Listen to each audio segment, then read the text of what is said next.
শুভ দুপুর বন্ধুরা। তিল বাটা দিয়ে ইলিশ মাছের ঝোল কখনো রান্না করেছো তোমরা? আমি কিন্তু রান্না করি। আজ ছুটির দিন, রবিবার, তাই ভাবলাম একটু তিল বাটা দিয়ে ইলিশ মাছের ঝোল রান্না করি। এখানে মাছটাকে ভেজে রেখে দিয়েছি।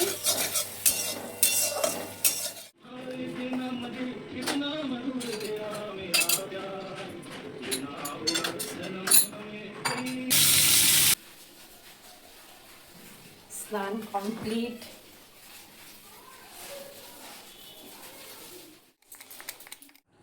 বসে পড়েছি বন্ধুরা খেতে। আজকে একটু বেশি খিদে পেয়ে গেছে। তার কারণটা কি বলতো, মনে হয় ইলিশ মাছ বলে। আর এটা কার কার পছন্দের আমাকে জানাবে কমেন্টে। ইলিশ মাছ ভাজা, গরম ভাত, ভাজার তেল, সাথে আছে কাঁচা লঙ্কা। 3টে নিয়েছি। কেন বলো তো? যদি ঝাল না হয় সেই কারণে।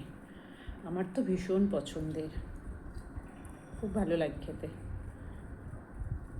আর আজকে যেই নাইটিটা পরেছি, ভিডিও তোমরা পেয়েছো, পরিনি এতদিন নাইটিটা, এই আজকেই ফার্স্ট টাইম পরলাম আর কি। যদিও জিনিসটা আমি একটু কম পরি। আর ভিডিওটা পজ করতে হলো, পার্সেল এসেছিলো সেই কারণে। আর একটা কথা বলি, কি ভালো লাগছে খেতে গো। এক দাদা আমাকে ডিএম করেছে, বলেছে যে স্বর্গের অপ্সরা পৃথিবীতে কেন।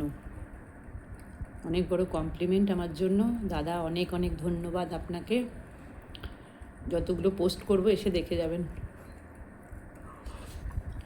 তাহলে চলো বন্ধুরা, শান্তিতে খেয়ে নি রবিবারের দুপুরের খাবারটা। আবার দেখা হবে নেক্সট ভিডিওতে। বাপরে, ভালোই ঝাল আছে।